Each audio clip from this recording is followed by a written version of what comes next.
Hi, how are you guys doing? Welcome to Daily Musing. This is Benjamin-Whyss, your one and only favorite host on this wonderful show. All right, so I hope you've been following the series because this is the third part of the series on trauma and how to overcome it. Right. So if you haven't listened to the previous episodes, you need to go listen to episode 1 where we talked about childhood trauma. Episode 2, we talked about the burden of transferred trauma. And we have 2 more episodes.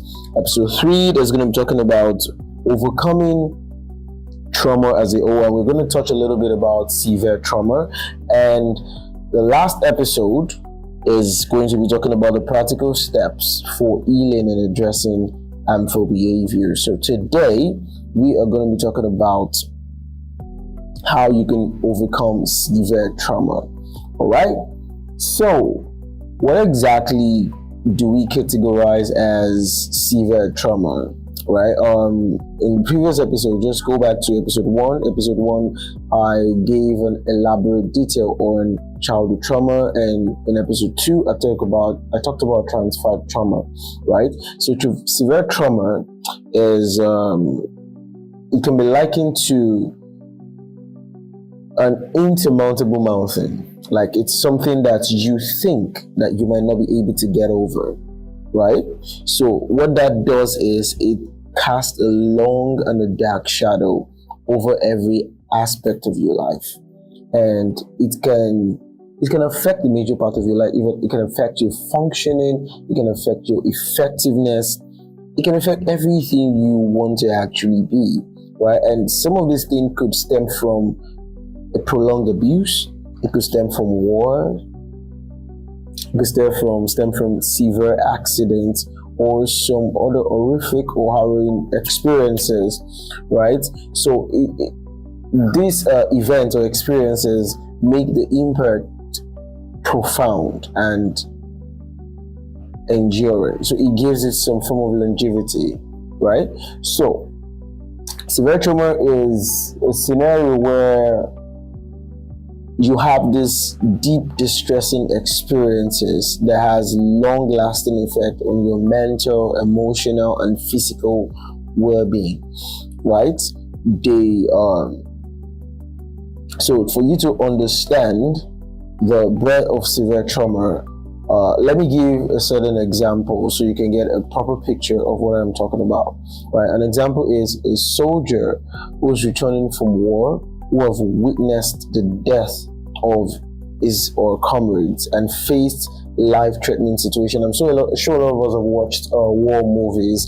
We see how people are torn from their limbs, from bombs, landmines, bullets, and all of that. That's an example. And we've seen movies, or even in real life, where people come back from war and they can no longer, enjoy a good mental state because they always have this flashback of what war was looking like. Then they have this eye sensitivity and eye alertness that it's very difficult for them to actually join.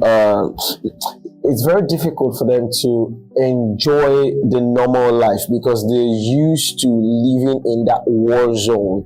So that's like a severe trauma.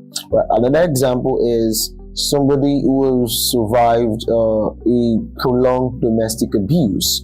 Probably they've endured physical and emotional abuse for a very long time, and it's difficult for them to be able to know what a good relationship actually looks like, right? We also have probably someone who's been involved in a severe car accident, who not only suffered physical injury, but probably lost maybe a loved one or even lost a part of their body, where anytime they look at that part of themselves, they have a flashback of what the accident looked like, right? So this can have a lot of impact on life fulfillment, right? So severe trauma can significantly impede one's ability to find fulfillment in various aspects of their life. in their work life, in the relationships, in their personal well-being. And the reason for this is severe trauma are usually pervasive in their effect, and this can come up in different ways. For example, for someone at work, it could affect their level of concentration because they usually have flashbacks of the event. It will reduce their productivity. It will cause them not to be able to keep a consistent work routine or any form of routine in their lifestyle. It will cause them to be constantly hypervigilant, and they usually go through a lot of anxiety attack, which can lead to burnout and some form of job dissatisfaction. Also, it can also affect their relationship. It becomes very, very difficult for them to trust or connect with other people, and this can cause isolation. This can cause them to not be able to form strong bonds with other people, right? Because of course every relationship deals with trust. So when you cannot foster trust in your relationship, it means that it will be difficult to have one with anyone, and also to definitely cause a strained relationship with other people. Also, personal well-being. We've seen scenarios where people have severe traumatic experience go through a lot of PTSD. PTSD is post-traumatic stress disorder, and they go through a lot of depression, go through a lot of anxiety. In fact, some of them have to deal with a lot of chronic pain, which makes them resort to substance use or drug use just to stop the pain. Sometimes they get very fatigued and tired. Sometimes they have a lot of sleep disturbances. Some of them even eventually have insomnia because they actually cannot sleep, right? So earlier I talked about PTSD, which is post-traumatic stress disorder, which is the commonest part of what happens when you're going through a severe trauma. So what that means is you having a triggered experience, or you witnessing again something you went through in the past. So it means you begin to have flashbacks of the traumatic experience you have in the past, or you begin to have them as nightmares in different form, or you begin to have severe anxiety, and you begin to have uncontrollable thoughts about that event, which sometimes lead to panic attacks in some people, right? So these symptoms, as they come, can really, really disrupt a person's daily life significantly, and even their overall well-being, right? So we had two people volunteer to tell us, to share with us what they went through and how, they share their story with us on the impact of severe trauma. Currently, they're actually going through a lot of care, and they're getting there little by little. So this story, and like I said, we usually change their name. It's not actually their real name, so we just use a code name for them, just any kind of name, so just to protect their identity, right? So the first story is about John. John is a military veteran. He struggled with PTSD after returning from combat, right? So after he was deployed, he experienced a lot of recurring, when he came back from the war front where he was being deployed, he experienced recurring flashbacks, severe anxiety. He said it was really, really difficult for him to reintegrate himself into civilian lifestyle. Like, it was really, really difficult for him to foster a relationship with other people.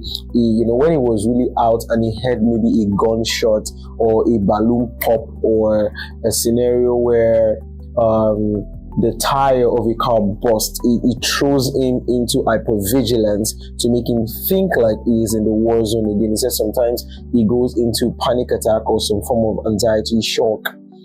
However, despite these challenges, John has actually sought out therapy.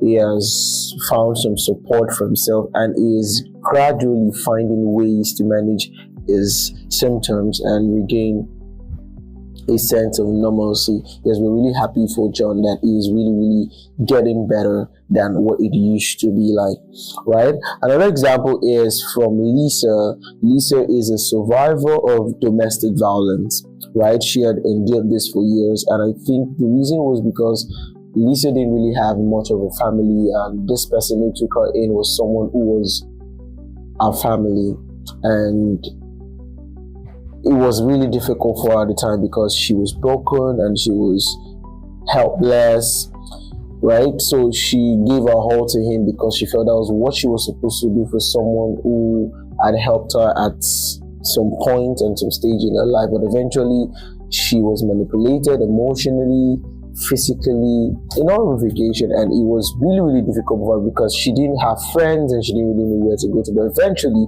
with help, she was able to get out of the domestic abuse, right? And with the help of some of the dedicated therapists she visited and a supportive community, she began to rebuild her life. And currently she's in a relationship, and it's good news from Lisa's end.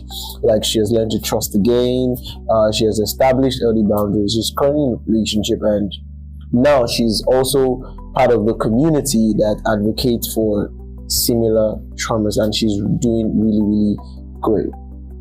Right, so I'm going to share a few pathways to overcome severe trauma. But in the next episode, I'm going to be giving you in details what you can do, right, to overcome trauma generally, right, and whatever form of trauma you're going through, I'm going to share pathways in which you can actually overcome them, right? And I would like it for you to try every single one of them, all right? It's very, very important because trauma can be very overwhelming, right? But however, you can actually get to heal. So the first thing you need to do is you need to try as much as possible to find a routine, right? One of the ways to heal yourself from a trauma is to find a routine that works for you. It's actually very, very important, okay? 2. So what I mean by routine, before I go to the second point, is sleep at the same time every day. Try as much as possible to sleep at the same time. Even if you don't get enough sleep, make sure you sleep at a particular time and wake up at a particular time. Make sure you try to eat at a particular time, all right, every single day, so that your body get used to that routine and your brain begins to help you recover. Because the moment you can sleep at a certain time and wake up at a certain time, your brain realize that you're beginning a healing journey, and it begins to help you out, right? That's how beautiful the brain works. 2, seek professional help. And I can almost assure you that when you seek professional help, the first thing they will tell you to do, the first thing they will ask you is, how well do you sleep?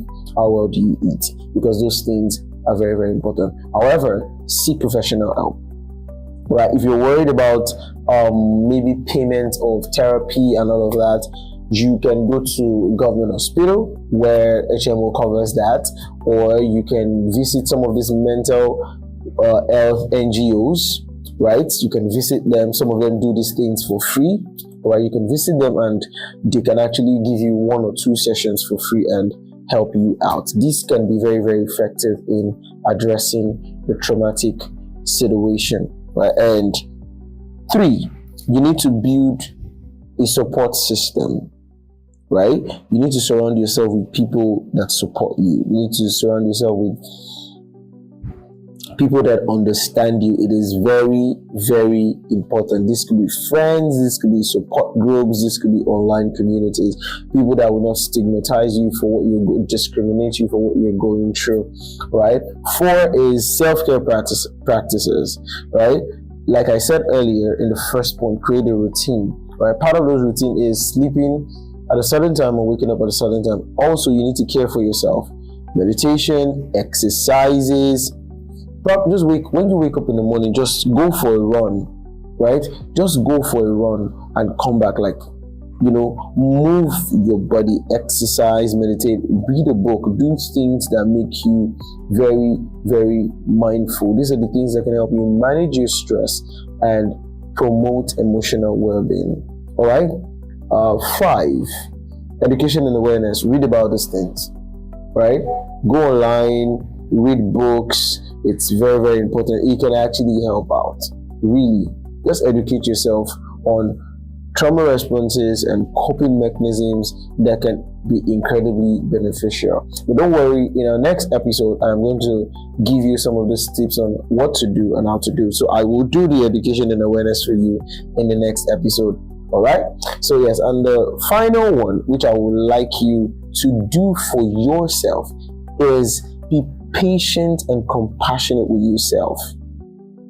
Be very, very patient with yourself. Yes, there are days you will get angry with yourself. There are days where you will feel bad about what you're feeling and why you're feeling the way you feel. However, be patient and compassionate with yourself, because healing from trauma is a gradual process. It's going to take a while, right? And the more you're patient and compassionate with yourself, the faster you will get there. All right. So it is essential for you to actually recognize the setbacks you feel and, journey through it. And when you hit little milestones, celebrate those little victories. All right. So finally, it is important for you to understand that severe traumas can actually lead to a lot of harmful behaviors, right? You can begin to manifest actions such as you harming yourself, being aggressive, passing aggressions to yourself or even other people, withdrawing from society and all of that. So the moment you realize that you're beginning to have some of the symptoms, it is important that you quickly begin to address them. All right? So trauma can be like a very heavy burden, right? But it is actually very important for you to understand and remember that healing is very, very possible. All right. So join me in the next episode where we're going to discuss the practical steps for healing and dealing with harmful behaviors. All right. I'm going to walk you through it step by step. Just make sure you tune in and listen. All right. So thank you for tuning in. And remember, acknowledging the weight of trauma is the first step towards lifting it. Okay, so stay tuned for the next episode of Daily Musing, where we'll continue our journey through the complexities of trauma and how we can actually deal with it. So until then, take care of yourselves and every one of your loved ones. Okay, so I'll see you again in the next episode. This is Benjamin-Whyss, your favorite host, signing off. Bye.